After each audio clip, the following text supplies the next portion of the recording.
नमस्कार, न्यूज 80 पर स्वागत है आपका। मैं हूं आपके साथ राहुल राणा और बुलेटिन की शुरुआत करते हैं लखनऊ से आई इस बड़ी खबर को लेकर। इस वक्त की बड़ी खबर लखनऊ से आ रही है, जहां टोक्यो ओलंपिक पर सीएम योगी ने ट्वीट कर कहा है कि मैच जरूर हारा है लेकिन मन जीत लिया है। इस वक्त की बड़ी खबर आपको बता रहे हैं लखनऊ से, जहां पर सीएम योगी ने ट्वीट किया है और कहा है कि मैच हारा जरूर है लेकिन उनका मन जीत लिया है। मां भारती की बेटियों का अभिनंदन।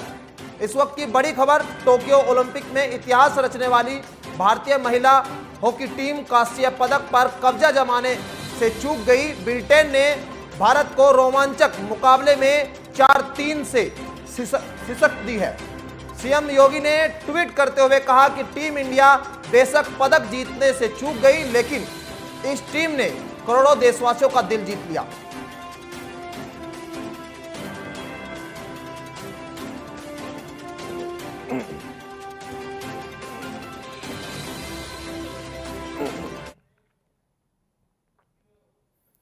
और बढ़ते हैं अगली बड़ी खबर की ओर। अगली बड़ी खबर मुजफ्फरनगर से आ रही है, जहां मासूम बच्ची के साथ रेप की वारदात को अंजाम दिया गया है। मुजफ्फरनगर जिले के चरथावल थाना क्षेत्र की रहने वाली एक 5 वर्षीय मासूम बच्ची के साथ रेप की वारदात को अंजाम दिया गया। घटना बुधवार शाम की है, जहां बच्ची के साथ पड़ोस में ही रहने वाला एक युवक उवैस नाम का बताया जा रहा है, जो बच्ची को टॉफी का लालच देकर इस हैवानियत की वारदात को अंजाम दिया है। पीड़ित बच्ची के परिजनों के अनुसार उवैस ने मासूम बच्ची के साथ रेप की घटना को अंजाम देने के बाद उसको धमकी देते हुए कहा कि अगर वो किसी से भी इस बारे में कुछ भी बताएगी तो बच्ची के छोटे भाई को जान से मार देगा। वहीं मामले की सूचना मिलने के बाद पुलिस ने मुकदमा दर्ज कर आरोपित युवक को गिरफ्तार कर लिया है।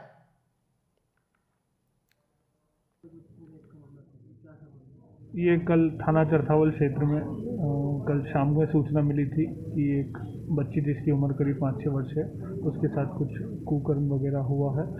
ये सूचना मिलते ही पुलिस मौके पे पहुंची थी और जानकारी करने पे एक व्यक्ति का नाम सामने आया था। उस व्यक्ति को शीघ्र ही टीम लगा के पुलिस ने गिरफ्तार कर लिया है। पीड़िता का भी मेडिकल हो चुका है और अभियुक्त जो कि गिरफ्तार किया गया उसको जेल भेजा जा रहा है। बातचीत करने के लिए हमारे संवाददाता मुजफ्फरनगर से अमित जुड़ चुके हैं। अमित, क्या कुछ पूरे घटनाक्रम है ये छोटी बच्ची के साथ जिस तरह की जघन्य घटना को अंजाम दिया गया है? देखिए, बिल्कुल मैं आपको बता दूं, मुजफ्फरनगर थाना चरथावल क्षेत्र का पूरा मामला है, जहां पर 5 साल की मासूमियत के साथ जो है दरिंदगी का मामला सामने है, जिसमें मस्जिद के अंदर टॉफी का लालच देकर एक युवक ने 5 साल की मासूम बच्ची के साथ इसकी घटना को अंजाम दिया है। हालांकि परिजनों की सूचना पर पहुंची पुलिस ने जो है मुकदमा दर्ज करते हुए आरोपी युवक को गिरफ्तार किया है। सबसे बड़ी बात यह है कि मस्जिद के अंदर इस तरह की घटना को अंजाम दिया गया है और इसमें धमकी देकर बच्ची को धमकी दी गई थी कि उसके भाई को जो है मार दिया जाएगा, जिसके चलते वह किसी को जिक्र न करे। लेकिन शर्मसार करने वाली घटना मुजफ्फरनगर थाना चरथावल क्षेत्र में की गई है। पुलिस ने तुरंत मुकदमा दर्ज करते हुए अभियुक्त को गिरफ्तार कर जेल भेज दिया है। चलिए, बहुत बहुत शुक्रिया बातचीत करने के लिए। और आरोपी को गिरफ्तार कर लिया गया है। यहाँ छोटी बच्ची के साथ में, जिसकी उम्र महज 5 वर्ष बताई जा रही है, उसके साथ में ऐसी जघन्य वारदात को अंजाम दिया गया है। कहीं ना कहीं बहुत शर्मनाक ऐसी घटना है, जिस तरह की हैवानियत यहाँ की गई है। मुजफ्फरनगर से एक खबर हम आपको बता रहे थे, जहां पर एक 5 साल की बच्ची के साथ वारदात को अंजाम दिया। और बढ़ते हैं अगली बड़ी खबर की ओर, जो मुजफ्फरनगर से आ रही है, जहां 15,000 रुपए के इनामी बदमाश को मुठभेड़ में घायल हो गया है। यूपी के मुजफ्फरनगर जिले में गुरुवार को नगर पुलिस द्वारा क्षेत्र के पीन्ना बाईपास पर रूटीन चेकिंग के दौरान बाइक सवार 2 बदमाशों और पुलिस की जमकर मुठभेड़ हो गई है। इस मुठभेड़ में बदमाशों ने पुलिस पर फायरिंग शुरू की और जंगल के रास्ते भागने की कोशिश करने लगे। जवाबी कार्रवाई में पुलिस ने जंगल की घेराबंदी कर बदमाशों पर गोलियां चलाना शुरू कर दी, जिससे पुलिस की गोली लगने से 15,000 रुपए का इनामी बदमाश शाहरुख उर्फ नीला निवासी मुजफ्फरनगर गंभीर रूप से घायल हो गया है। जबकि पुलिस की गिरफ्त में आए बदमाश का एक साथी पुलिस को चकमा देते हुए फरार हो गया है, जिसकी तलाश में पुलिस ने जंगल में घंटों कोम्बिंग की, लेकिन सफलता हाथ नहीं लगी। पकड़े गए बदमाशों के पास से पुलिस ने एक तमंचा और 3 कारतूस बरामद किए हैं। वाली पुलिस आज बुढ़ाना रोड जो है, बुढ़ाना चौकी मोड़ से आगे, उस पर हम लोग चेकिंग करा रहे थे। वहाँ 2 युवक मोटरसाइकिल पर आते दिखाई दिए। तो जैसे ही संदिग्ध थे, चूँकि पुलिस ने उनको रोकने का जब इशारा किया तो वो रुकते हुए ना रुक के और उन्होंने पुलिस के ऊपर फायर किया। पुलिस ने जैसे उनका पीछा किया तो वो जो समाधि रोड है इस पे यहाँ पुलिस के ऊपर फायर करते हुए भागे। पुलिस ने जो जवाबी कार्रवाई की तो उसमें एक बदमाश के पैर में गोली लगी, जो घायल हो गया है, जिसका नाम शाहरुख उर्फ नीला पुत्र मौसम है, जो कि बहेड़ी गांव का रहने वाला है। और कोतवाली से वो 15,000 का इनामिया भी है, लगातार वांछित चल रहा है। अंतर्राज्यीय लुटेरा है ये, कई स्टेटों में इसके ऊपर मुकदमे हैं, तकरीबन 1 दर्जन मुकदमे इसके ऊपर हैं। और अभी जानकारी में आया कि पंजाब, चंडीगढ़ और उत्तराखंड कई जगह से इसके ऊपर मुकदमे हैं। जो दूसरा साथी था वो ईद का फ़ायदा उठा के फरार हो गया है, जिसके हम लोग कामबीन कर रहे हैं। इसके पास से एक मोटरसाइकिल है, एक अवैध तमंचा है, 2 जिंदा कारतूस हैं, 3 खोखा ये बरामद हुआ। सर क्या कोई किसी को अभी कांड को अंजाम देने वाला हो सकता है, उस पर भी हम लोग पूरी छानबीन कर रहे हैं कि कहीं ऐसा तो नहीं है किसी घटना को अंजाम देने आया हो। Thank you. और बातचीत करने के लिए मुजफ्फरनगर से अमित कुमार जुड़ चुके हैं। अमित, 15,000 रुपए का बदमाश को, जो इनामी बदमाश था, उसको पुलिस ने मुठभेड़ में घायल कर दिया है, और जो बताया जा रहा है दूसरा साथी इसका फरार है। क्या कुछ उसको लेकर आपके पास जानकारी है? क्या अभी तक कोई अपडेट है उसको लेकर? देखिए राहुल, मैं आपको बता दूं, मुजफ्फरनगर पुलिस का लगातार ऑपरेशन क्लीन जारी है। पुलिस और बदमाशों के बीच चेकिंग के दौरान पीन्ना के जंगल में आज नगर कोतवाली क्षेत्र में मुठभेड़ हुई, जिसमें एक शातिर बदमाश 15,000 का इनामी शाहरुख पुलिस की गोली से घायल हुआ। वही जंगलों का फायदा उठाकर उसका एक साथी फरार होने में कामयाब हो गया। पुलिस द्वारा लगातार फरार बदमाश की कॉम्बिंग जारी है। इसके कब्जे से एक देसी तमंचा, कुछ कारतूस और एक चोरी की बाइक बरामद हुई है, जो कि लंबे समय से कई मामलों में वांछित चल रहा था। इसके आपराधिक इतिहास के हिसाब की बात करें तो इसके ऊपर अपराध के आधा दर्जन के आसपास मुकदमे दर्ज है। जी चलिए, बहुत बहुत शुक्रिया आपका तमाम बातचीत करने के लिए। और यहाँ हमारे संवाददाता साफ तौर पर बता रहे थे कि किस तरह से मुठभेड़ के दौरान ये बदमाश को पुलिस ने पकड़ा है। ये अंतर्राष्ट्रीय लुटेरा बताया जा रहा है, जिसको पुलिस ने फिलहाल गिरफ्तार कर लिया है। पुलिस की गोली लगने से जो बदमाश है वो घायल हुआ है। फिलहाल जो उसका दूसरा साथी है वो भागने में कामयाब रहा।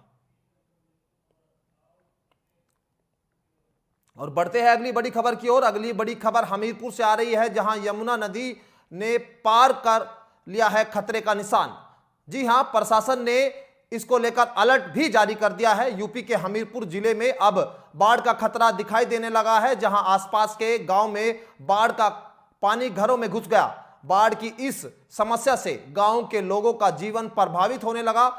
दरअसल मध्य प्रदेश तथा राजस्थान जैसे राज्यों में हो रही भारी बारिश के चलते यमुना व बतवा नदी में बने बांधों से लगातार पानी छोड़ा जा रहा है, जिसके कारण जिले की दोनों नदियां यमुना और बतवा उफान पर है। दोनों नदियों के जल स्तर के और बढ़ने की संभावना भी जताई जा रही है, जिसके चलते जिला प्रशासन की पूरी टीम अलर्ट पर है और हालात पर लगातार नजर रखे हुए है।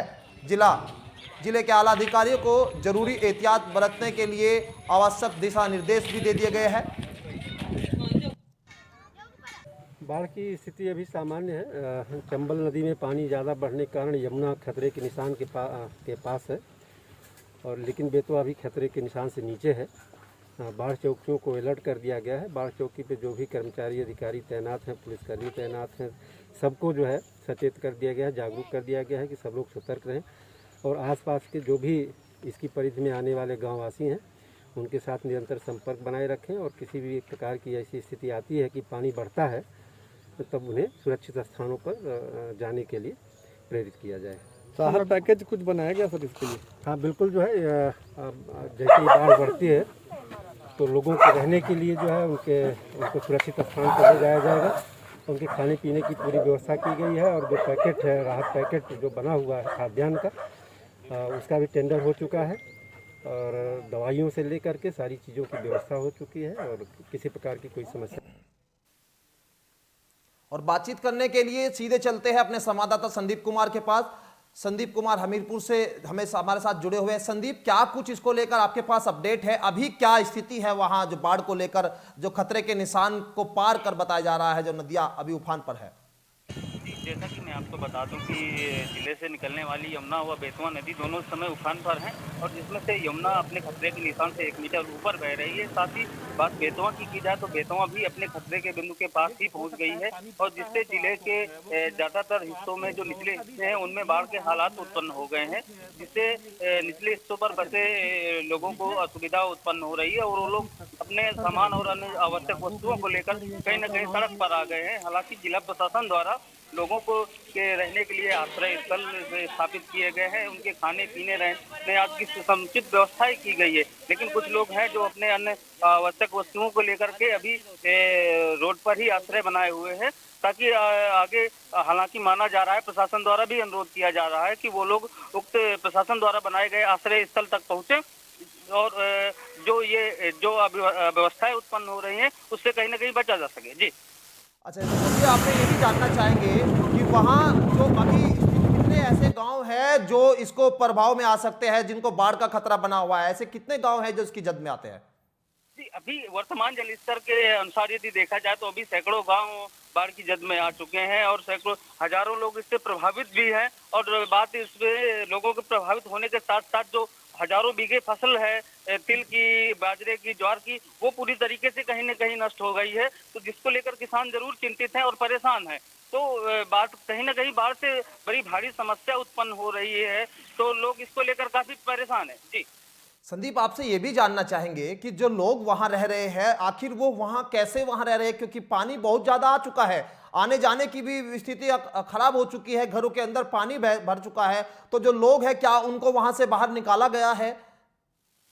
जी, जो ज्यादा निचले हिस्से हैं जहां पर पानी पूरी तरीके से भर चुका है, जिन मकानों को पूरी तरीके से जलमग्न हो गए हैं, उन स्थानों को लोग छोड़कर ऊंचे स्थानों पर पहुंच गए हैं और कुछ लोग हैं जो सड़क के किनारे अपना आश्रय बनाए हुए हैं। हालांकि प्रशासन द्वारा लोगों को ऊंचाई वाले स्थानों पर, आश्रय स्थलों पर विस्थापित किया जा रहा है और वहाँ उनके रहने खाने पीने के पूरे प्रबंध किए जा रहे हैं। जी चलिए संदीप, बहुत बहुत शुक्रिया आपका बातचीत करने के लिए, और इसी खबर पर नजर बनाए रखिए, आगे भी आपसे अपडेट लेंगे। और लगातार जिस तरह से संदीप हमें बता रहे थे कि किस तरह से बेतवा नदी और यमुना नदी वहां उफान पर है और खतरे का जो निशान है वो पार कर चुकी है।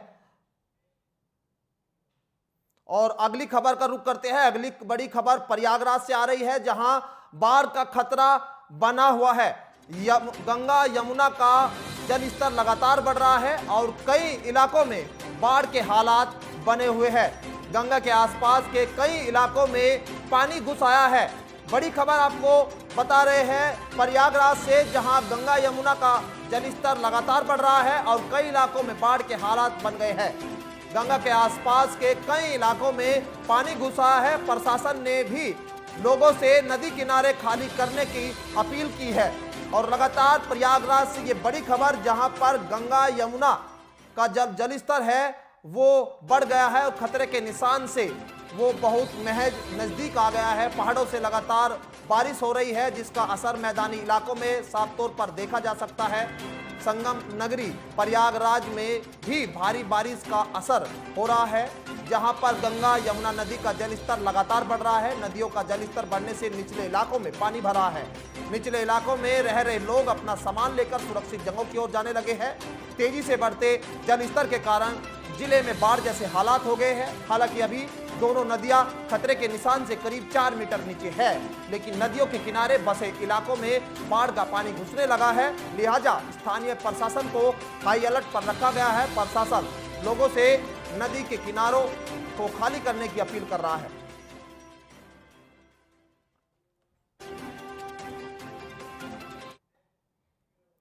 और बढ़ते हैं अगली खबर की ओर। अगली बड़ी खबर पाकपत से आ रही है, जहां आज शिवरात्रि पर श्रद्धालुओं ने भोलेनाथ का जल अभिषेक किया है। दर्शन तथा पूजा अर्चना के लिए भारी भीड़ उमड़ी हुई है। आज श्रावण मास की शिवरात्रि का पावन पर्व है। इस मौके पर तमाम शिवालयों में श्रद्धालु भगवान भोलेनाथ की जलाभिषेक कर रहे हैं। इसी के चलते यूपी के बागपत जिले के बालोनी थाना क्षेत्र के पूरा गांव में भगवान भोलेनाथ का एक काफी प्राचीन व ऐतिहासिक मंदिर स्थित है। इस मंदिर के बारे में कहा जाता है कि प्राचीन काल में भगवान परशुराम ने यहाँ जंगलों में घोर तपस्या कर शिवलिंग की स्थापना की थी। तभी से यहाँ साल में 2 बार फाल्गुन और सावन मास की शिवरात्रि पर तमाम शिव भक्त हरिद्वार और गौमुख से गंगा जल लाकर भगवान आशुतोष का जल अभिषेक करते हैं। भगवान आशुतोष के दर्शन करने आ रहे श्रद्धालुओं से मंदिर समिति और पुजारी कोविड गाइडलाइन का पालन करने की अपील भी कर रहे हैं। मंदिर के कुछ मुख्य पुजारी पंडित जय भगवान शर्मा ने बताया है कि मंदिर में आए सभी भक्तों को सरकार की कोविड महामारी गाइडलाइन का पालन करने के लिए लगातार कहा जा रहा है।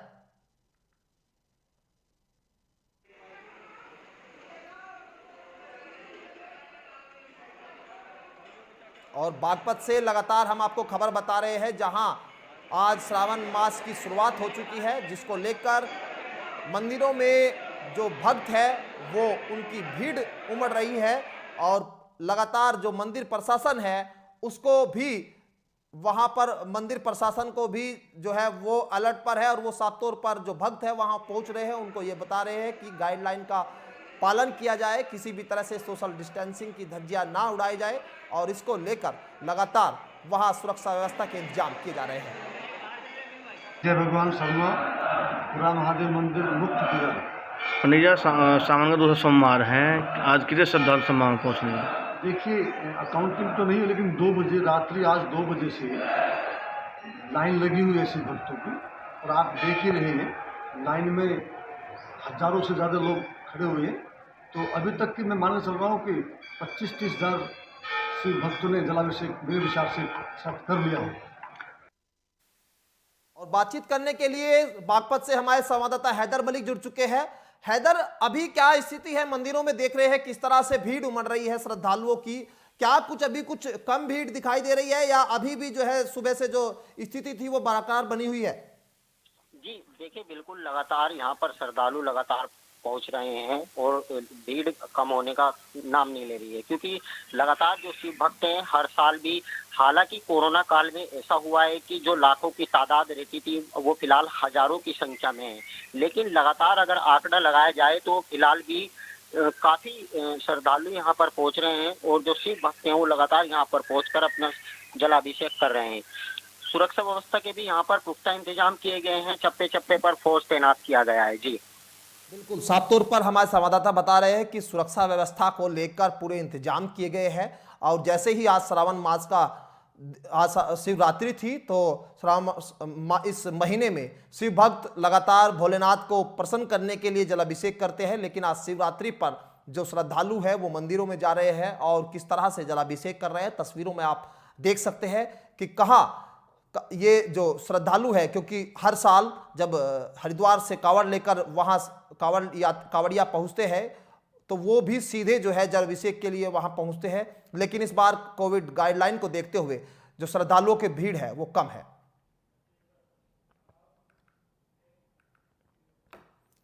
और छत्तीसगढ़ में बढ़ती बिजली के चलते लोगों का प्रदर्शन देखने को मिला है।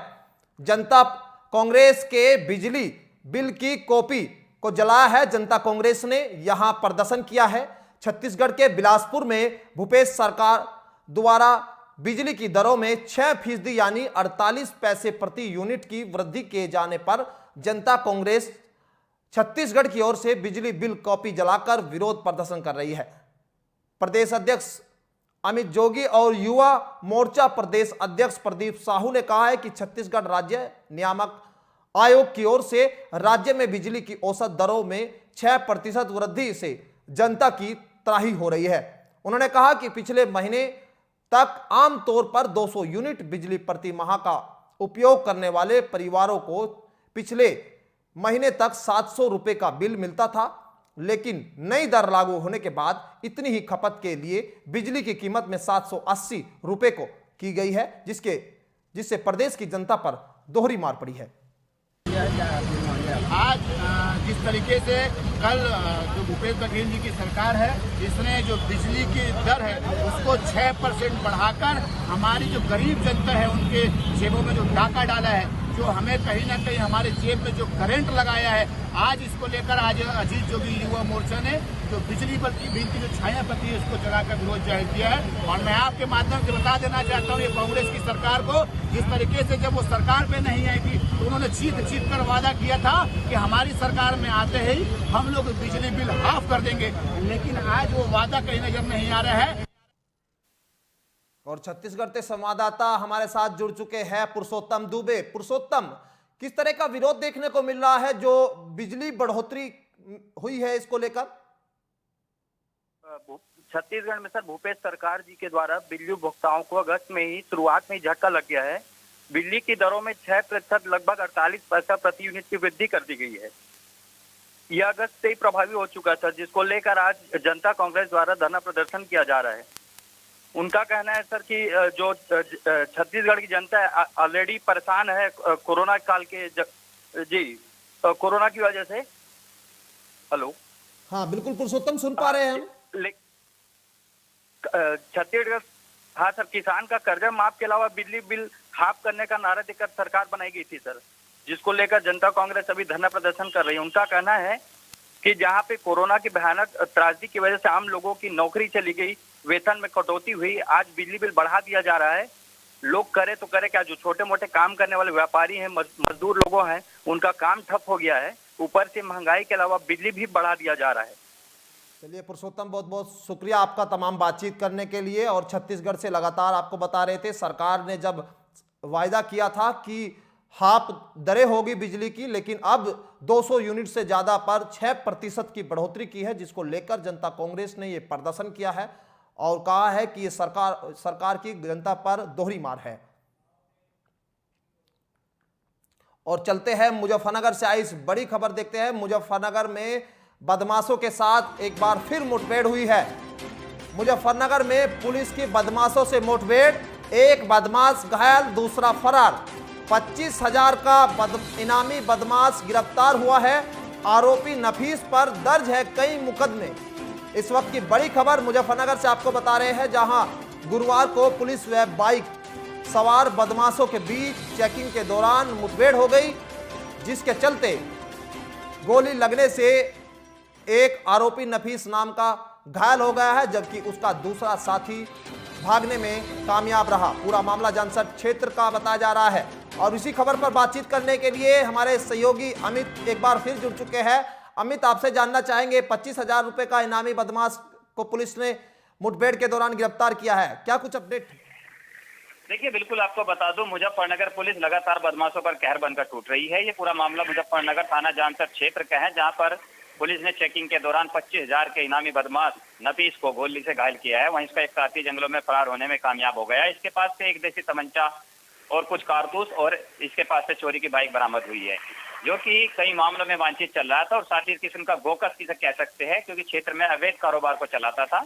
और लगातार पुलिस की इस तरह के बदमाशों पर जो है ताबड़तोड़ कार्रवाई चल रही है, जिसके चलते मुजफ्फरनगर में लगातार ऑपरेशन क्लीन जारी है, जिसके तहत गिरफ्तारी हुई और जेल भेजा गया। चलिए, बहुत बहुत शुक्रिया तमाम बातचीत करने के लिए। और मुजफ्फरनगर में एक 24 घंटे के अंदर 2 मुठभेड़ हुई है, जहां एक 15,000 रुपए का इनामी को पुलिस ने पकड़ा है, वहीं 25,000 रुपए के इनामी को भी पुलिस ने मुठभेड़ के दौरान गिरफ्तार किया है।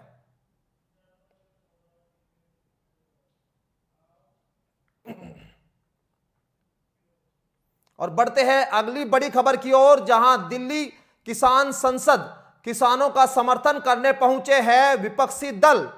Congress, TMC, DMK, NCP, Shiv Sena, RJD समेत वाम दलों के नेता शामिल हुए और वहां किसानों के समर्थन में विपक्षी दल पहुंच गए हैं। दिल्ली के जंतर मंतर पर किसानों की संसद चल रही है, जहां पर बताया जा रहा है कि तमाम विपक्षी दल वहां समर्थन में पहुंचे हैं। किसानों के समर्थन में नारेबाजी करते हुए विपक्षी दल पहुंचे हैं। कृषि कानूनों के खिलाफ प्रदर्शन कर रहे किसानों के समर्थन में आज विपक्षी नेताओं का एक दल जंतर मंतर पर पहुंचा। विपक्षी नेताओं के इस ग्रुप में लगभग सभी विपक्षी पार्टियों के नेता शामिल हुए। जंतर मंतर पर इन दिनों किसान संसद चल रही है, जिसमें किसान तीनों कृषि कानूनों को रद्द करने की मांग उठा रहे हैं। वहीं कांग्रेस नेता राहुल गांधी ने कहा कि सरकार को इन तीनों कृषि कानूनों को सरकार रद्द करे, वरना उनके लिए अच्छा नहीं होगा।